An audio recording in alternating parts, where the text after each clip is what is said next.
দেওয়াল লিখনের মধ্য দিয়ে 2026-এর বিধানসভা নির্বাচনের প্রচার শুরু করলেন কাশীপুর বিধানসভার প্রাক্তন বিধায়ক স্বপন বেলথরিয়া। আজ রবিবার কাশীপুরের বিধানসভা দলীয় কার্যালয়ের রং তুলি হাতে নিয়ে জোড়া ফুলের প্রতীক আঁকলেন স্বপন বাবু। পাশাপাশি বিধানসভা নির্বাচনকে সামনে রেখে তৃণমূল কংগ্রেসের নতুন স্লোগান যতই করো হামলা এবার জিতবে বাংলা দেওয়াল লিখনের মাধ্যমে বিধানসভা নির্বাচনের দেওয়াল বুকের কাজ শুরু করলেন তিনি।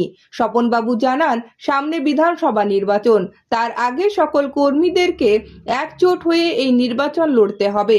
প্রতি অঞ্চলে অঞ্চলে সাংগঠনিক বৈঠক ও দেওয়াল লিখনের মাধ্যমে বিধানসভা নির্বাচনের প্রস্তুতি শুরু করা হলো।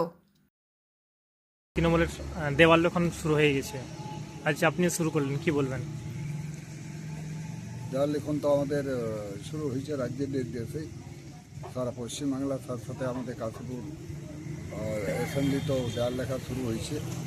আজকে দেখা যায় যে কয়েকটা টিম বেরিয়েছে, কয়েকটা পার্টি কর্মীরা কয়েকটা ভাগে তবে সকালেই চতুর্দিকে দেওয়াল লিখছে।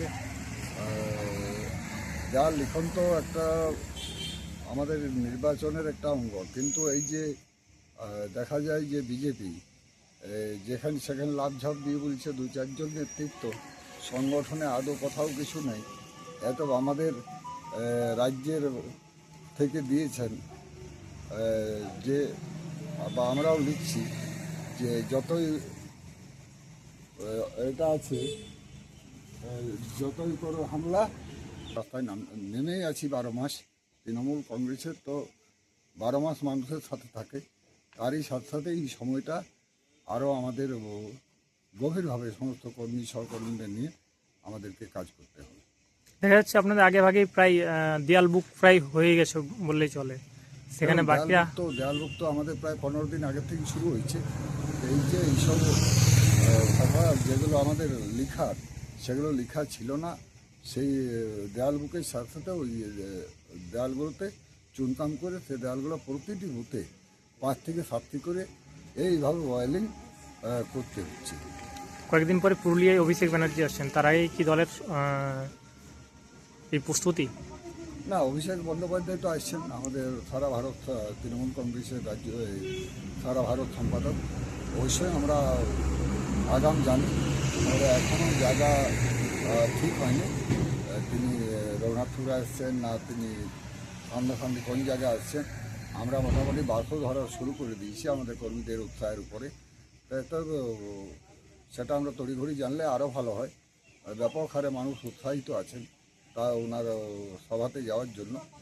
তবে সেটা আমরা খুব তড়িঘড়িভাবে মানে আমরা সকালে একখানা মিটিং হয়ে গেল, আগামীকালও মিটিং আছে, দলীয় কর্মসূচি আছে আমাদের হাতে। প্রায় 7 তারিখ থেকে দলীয় কর্মসূচি আছে বিভিন্নভাবে। তো সেসব নিয়ে আমাদের মিটিংগুলো চলছে। সকালে মহিলাদের নিয়ে মিটিংগুলো একখানে, তারপরে এই সময় দেওয়াল লিখনের সাথে একটু টাইম দিলাম। বিকেলে একটা মিটিং আছে, কালকে আগামীকাল 9টার সময় মিটিং আছে। পরপরই ব্যবস্থাপনা কাশীপুর বিধানসভা। গতবারে মানুষ কিছু ভুল করেছেন, বামফ্রন্টের ভোট বিজেপিতে গেছে। সেটা বামফ্রন্ট কী করবে, নিজেদের ভোট বিজেপিতে দিবে না কাকে দিবে সেই ব্যাপারটা আলাদা, কিন্তু আমাদের সংগঠন যে মজবুত আছে সেই সংগঠনকে আরও শক্তিশালী করার জন্য মমতা ব্যানার্জির আদর্শে, মমতা ব্যানার্জির নেতৃত্বে, আমাদের অভিষেক বন্দ্যোপাধ্যায়ের সেনাপতিত্বে আমরা আরও শক্তপোক্ত করে নিতে চাই। সেইভাবে বিভিন্নভাবে ঝালাই।